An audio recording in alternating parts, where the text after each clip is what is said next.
हुजूर पाक सल्लल्लाहु तआला अलैहि वसल्लम का फरमान आलीशान है कि आगाह हो जाओ, जिस्म के अंदर गोश्त का एक ऐसा टुकड़ा है, सबके जिस्म के अंदर गोश्त का एक ऐसा टुकड़ा है कि अगर वो सही हो गया तो पूरा जिस्म सही है, और अगर वो बिगड़ गया तो पूरा जिस्म बिगड़ जाएगा। वो क्या है? अला वहियल क़ल्ब। मेरे आका फरमाते हैं आगाह हो जाओ, वो दिल है, वो दिल है। दिल अगर सही रहा तो पूरा जिस्म सही रहेगा। साइंटिफिक तरीके से भी देखा जाए, जिस्मानी या हयातियात बायोलॉजी के एतबार से देखा जाए तो भी जिस्म के अंदर दिल का बड़ा मकाम है। रूहानी एतबार से भी, इस्लामी नजरिए के एतबार से भी दिल का बड़ा मकाम है। उसको रईसुल आज़ा कहा गया है, सारे आज़ा का, हमारे सारे बॉडी के पार्ट्स का बादशाह है। उसके सही होने को मेरे आका सल्लल्लाहु तआला अलैहि वसल्लम ने इसीलिए फरमाया कि अगर वो सही हो गया तो पूरा जिस्म सही है। तुम्हारी आंखें सही काम कर रही होंगी, तुम्हारे हाथ और पैर सही काम कर रहे होंगे, तुम्हारी जुबान सही बोल रही होगी, ज़हन और दिमाग सही काम कर रहा होगा। लेकिन दिल अगर बिगड़ गया है, इसके अंदर दूसरी चीजें भर गई हैं, तो फिर हर चीज फसादी हो जाएगी। उसकी आंखों से भी, उसके हाथों पैरों से भी, उसकी जुबान से भी बुराइयां ही सादिर होने लग जाएंगी। तो इसीलिए औलिया इकराम के मदरसे में खास तौर पर दिल की सफाई पर तवज्जो दी जाती थी, जिसको तज़किए क़ल्ब कहा जाता है, तस्फिये क़ल्ब कहा जाता है। सफाई, दिल की सफाई और दिल की पाकीज़गी, ये बहुत जरूरी चीज है। इसके बगैर आदमी के अंदर कोई चीज ठहरती नहीं। और दिल का मामला ऐसा है कि पल में तोला पल में माशा, कभी इधर का होता है कभी उधर का होता है। अभी कुछ और सोच रहा है, थोड़ी देर के बाद कुछ और दिल में आ रहा होता है। कल्ब कहते हैं पलटने की चीज को। अरबी में जो पत्ता हवा में गिरा हुआ होता है, सूखा पत्ता, देखिए हवा में वो कितने बार इधर से उधर होता रहता है। तो इसी तरह से दिल को भी कहा गया है कि ये हवाओं की तरह, पत्ता जिस तरह से उलट पलट होता रहता है, दिल का भी मामला वही है। और दूसरी एक हदीस है, अल्लाह के रसूल सल्लल्लाहु अलैहि वसल्लम इरशाद फरमाते हैं, तुम क्या समझते हो कि दिल तुम्हारे कंट्रोल में, तुम्हारे काबू में? इन्नल क़ल्ब बैन इस्बाइर रहमान, बेशक दिल अल्लाह की दो उंगुश्ते कुदरत के बीच में है, जिस तरफ चाहे रब ताला उसे घुमा दे। इसीलिए रसूल करीम सल्लल्लाहु तआला अलैहि वसल्लम जब नमाजों में दुआ करते थे तो एक दुआ हुजूर से ये भी साबित है, हमेशा मेरे आका ये दुआ करते थे, या मुक़ल्लिबल क़ुलूबि सब्बित क़ल्बी अला दीनिक, ऐ दिलों को फेरने वाले खुदा, मेरे दिल को अपने दीन पर कायम रख। ये दुआ आप भी किया करें कि रसूल करीम सल्लल्लाहु तआला अलैहि वसल्लम ने हमें तालीम दी है इस चीज की कि दिलों को फेरने वाले खुदा, आज तो दिल तेरा, आज तेरी तरफ से दिया हुआ ये दिल इस्लाम पर है, ईमान पर है। क्या पता कल का आने वाला दिन इस दिल को किस तरफ फेर दे, आने वाले हादसात दिल के अंदर क्या चीजें फैला दें, क्या चीजें डाल दें। अच्छे अच्छे लोगों को बिगड़ते हुए देखा है। इसीलिए हमेशा इस बात की तरफ रहें कि अल्लाह तबारक व तआला हमारे दिल को अपनी दीन पर और अपनी इबादत पर कायम रखे। दूसरी चीज, ये कल्ब के मुतालिक कुरान ने क्या कहा, अल्लज़ीना आमनू व तत्मइन्नु क़ुलूबुहुम बिज़िक्रिल्लाह। हाँ, ये दिल का इत्मीनान कहां से? आज पता है आपको, पूरे वर्ल्ड में, दुनिया में सबसे ज्यादा कॉमन चीज जो बीमारी है लोगों को, वो दिल की बेचैनी, दिल की घबराहट। अब उसको बायोलॉजी के एतबार से ब्लड प्रेशर कहा जाए, बीपी कहा जाए कि खून का दौरान इसमें प्रेशर ज्यादा हो जाता है। ये सारा का सारा मामला दिल से ही तो है। उसको साइंसी नजरिए से देखने वाले लोग अलग अलग तरीके से समझते हैं कि दिल के अंदर चिकनाहट ज्यादा आ गई, खून में मोटापा आ गया है, ब्लड जो है वो थोड़ा सा थिक हो गया है, जिसकी वजह से दौरान खून कम हो गया और प्रेशर बढ़ता गया और बीपी आ गया, अटैक आ गया है, फला फला चीजें। इसको बायोलॉजी के एतबार से देखने वाले। लेकिन सूफिया इकराम फरमाते हैं, जब जब गुनाह ज्यादा होते हैं दिल के ऊपर दौरा बढ़ जाता है, दिल की बेचैनी और घबराहट बढ़ जाती है। जब कभी दिल के अंदर बेचैनी और घबराहट हो तो सूफिया इकराम फरमाते हैं, सबसे पहले तौबा करो, तौबा करो, अल्लाह करीम की बारगाह में अपने आंसू बहाओ, देखना दिल तुम्हारा हल्का हो जाएगा। और कुरान क्या कहता है? कुरान ये कहता है जो ईमान वाले लोग हैं उनके दिलों का इत्मीनान अल्लाह के जिक्र से होता है। अला बिज़िक्रिल्लाहि तत्मइन्नुल कुलूब, आगाह हो जाओ, अल्लाह के जिक्र से दिलों को सुकून मिलता है। और यहाँ हाल ये है कि जो ईमान वाले हैं वो महीनों हो जाता है अल्लाह का जिक्र नहीं करते, तो फिर दिल को उन्होंने बेचैन ही तो रखा है, दिल को ग़िज़ा नहीं दी, दिल को ऐसी आवारा छोड़ रखा है। अरे मियाँ, जिस्म को सुबह से लेकर रात तक खाना न दो तो ये निढाल हो जाता है, चक्कर आने लग जाते हैं। अगर 2-3 दिन खाना ना दिया जाए तो जिस्म तो खत्म ही हो जाता है। तो जब जिस्म कमजोर होता है बगैर ग़िज़ा के, तो दिल भी कमजोर होता है बगैर ग़िज़ा के। और दिल की ग़िज़ा है अल्लाह का जिक्र। अल्लाह का जिक्र जब जब हो तो ये दिल को पावरफुल बनाता है, दिल के अंदर मजबूती आती है।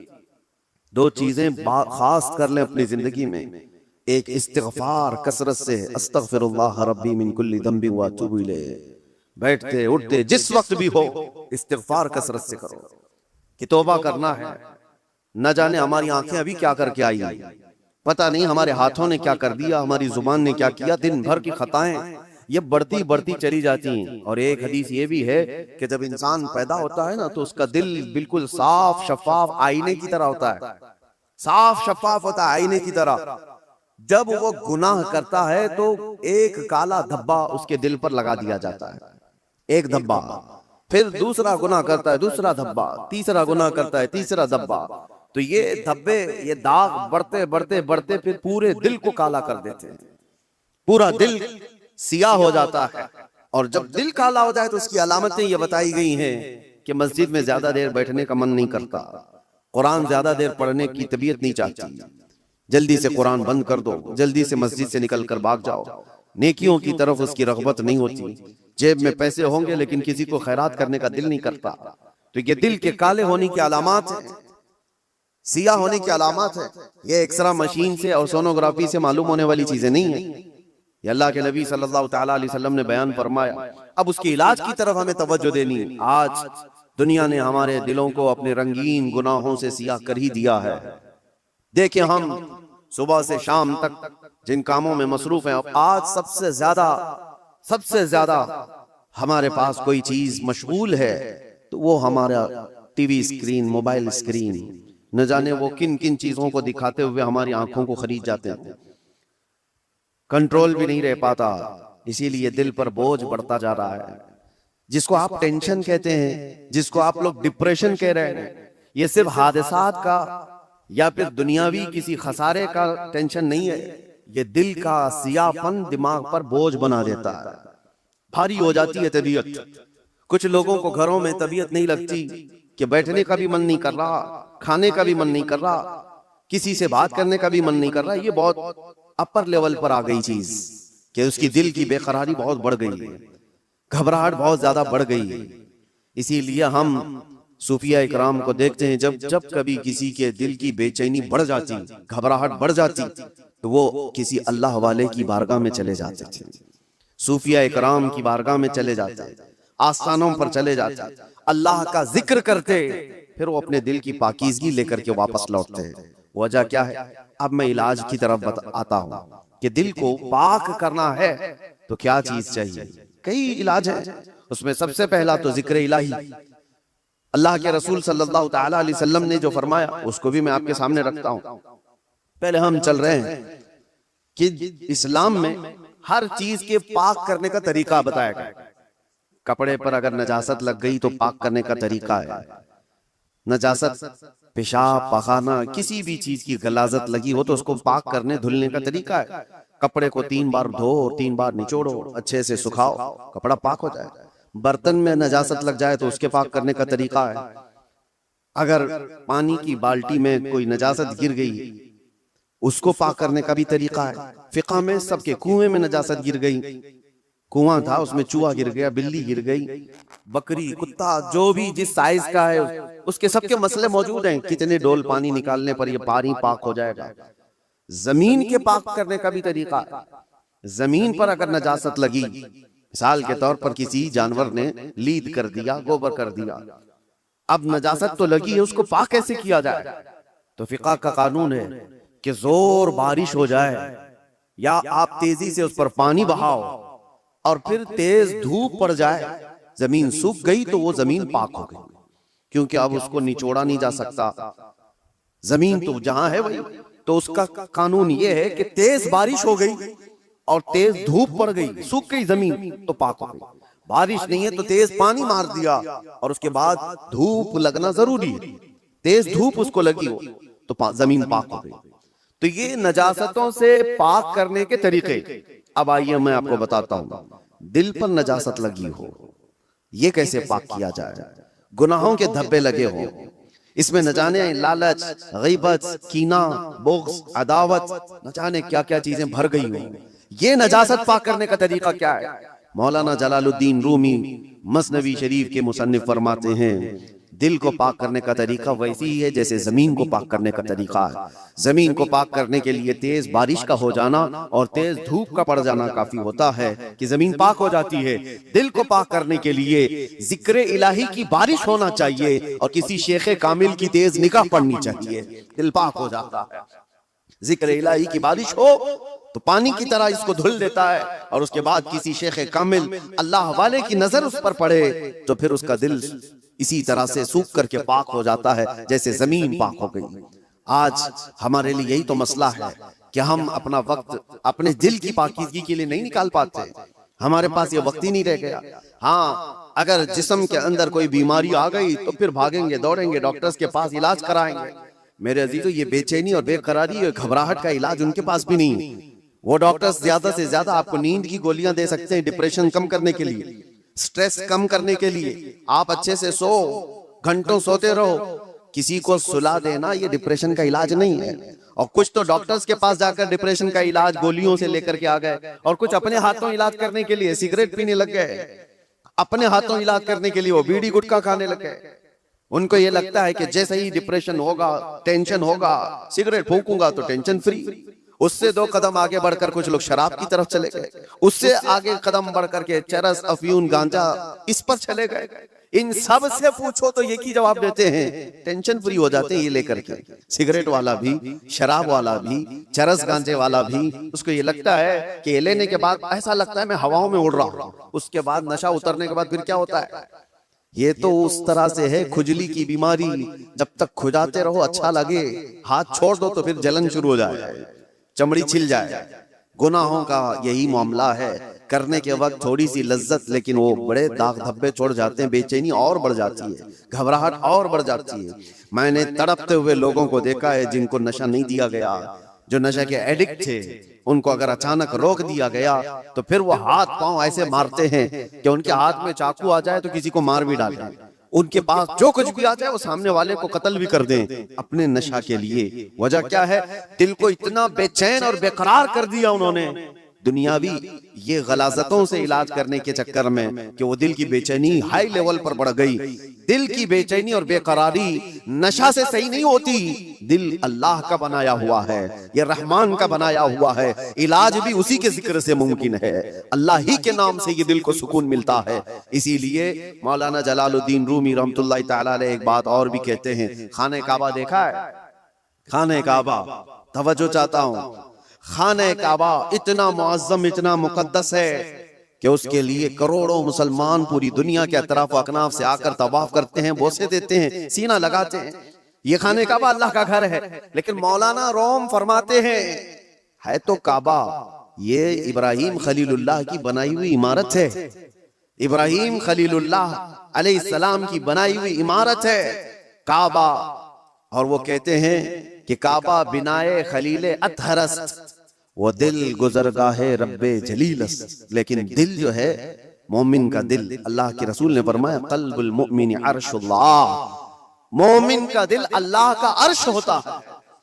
काबा इब्राहिम खलीलुल्लाह ने बनाया, दिल तो रब्बे जुल जलाल ने बनाया। तो कहा है मौलाना रोम ने कि काबे से भी अफजल है मोमिन का दिल। काबे की बेहुरमती उससे बढ़ करके मोमिन के दिल की बेहुरमती है। मोमिन के दिल का मकाम और भी बुलंद किया गया। इसीलिए मेरे अजीजों, हुजूर पाक सल्लल्लाहु तआला अलैहि वसल्लम ने जो फरमाया इत्तकू फिरासतल मुमिनी फइन्नहु यंजुरु बिनूरिल्लाह, इसका मतलब क्या है? हुजूर ने फरमाया मोमिन की फिरासत से डरो, इसलिए कि जब वो देखता है तो अल्लाह के नूर से देखता है। ये किसके लिए फरमाया गया? वो मोमिन सालेह जिसका दिल पाक है। होता क्या है मैं आपको बताऊं, जिसका दिल पाक है, औलिया कामिलीन की बारगाहों में जाने के वक्त होता क्या है? आप आए और कोई चीज आप जुबान से कहा नहीं, लेकिन मैं एक शीशा लेकर के बैठा हूं, एक आईना लेकर के बैठा हूं, आपके आते ही आपकी पूरी तस्वीर इस आईने में आएगी कि नहीं आएगी? कुछ नहीं कहा आपने, बोला कुछ नहीं, और मैं आपकी तस्वीर पूरी आईने के अंदर देख सकता हूं। बुजुर्गान दीन के दिलों का मामला ऐसा ही है, वो इतना पाक दिल होता है, जो भी सामने जाता है उसके दिल की सारी तस्वीर उनके दिल पर छप जाती है। वो ये तक भी जानते हैं कि क्या चीजें लेकर के आया है। ऐसा नहीं है कि ये किसी और ताकत और कुव्वत से, जादू सहर सिफली से ये मालूम कर रहे, बल्कि दिल की पाकीज़गी इतनी है कि सामने वाले के दिल की तस्वीरें इस पर छप जाती हैं। दिल पाक रखने का इसीलिए हुक्म बुजुर्गान दीन ने फरमाया। आज सबसे ज्यादा गलाजत इसी की है हमारे पास। मैं एक और बात आपसे पूछता हूँ, ये अल्लाह का घर है, मस्जिद है, मस्जिद में कोई अगर गलाजत ला करके फेंक दे तो क्या आप बर्दाश्त करेंगे उसे? मस्जिद के अंदर कोई पेशाब पखाना अल्लाह हजार बार ना करे, मुआज़ अल्लाह, ला करके डाल दे तुम्हारे सामने, तुम बर्दाश्त करोगे? आप झगड़ लोगे, थप्पड़ लगा दोगे, उसको निकाल बाहर कर दोगे कि ये अल्लाह का घर है, यहाँ पर गलाजत कैसे डाल दिया तूने? जो मस्जिद की सफों पर गलाजत देखने को तैयार नहीं, वो मुसलमान फिर अपने दिल को जो अल्लाह का अर्श है उसमें गलाजतें कैसे डाल रहा है? खुद से तो डाल रहा है। न जाने किसकी किसकी मोहब्बत, न जाने कौन कौन से गलीज सोचे उसने दिल में डाल रखा। इसीलिए हजरत साबिर कलियरी रहमतुल्लाह ताला अलैह फरमाया करते, एक दिल है उसमें दो चीजें नहीं आ सकती, या तो अल्लाह की मोहब्बत आएगी या तो फिर इंसानों की। अल्लाह रसूल की मोहब्बत होगी या तो फिर इंसानों की, दुनिया की मोहब्बत और अल्लाह की मोहब्बत एक साथ दिल के अंदर नहीं आ सकते। तो तुम ये फैसला करो किस चीज को तुमने जगह दे रखा है, अपने दिल को किसके लिए खोल रखा है।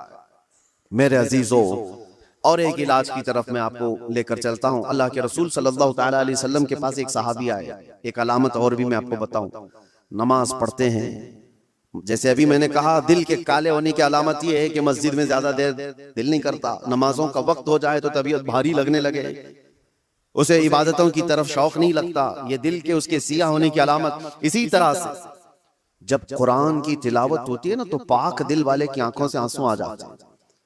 साफ दिल वाला नमाजों में माह हो जाता है, डूब जाता है। और दिल के अंदर अगर गुनाहों का बोझ हो तो नमाज भी भारी।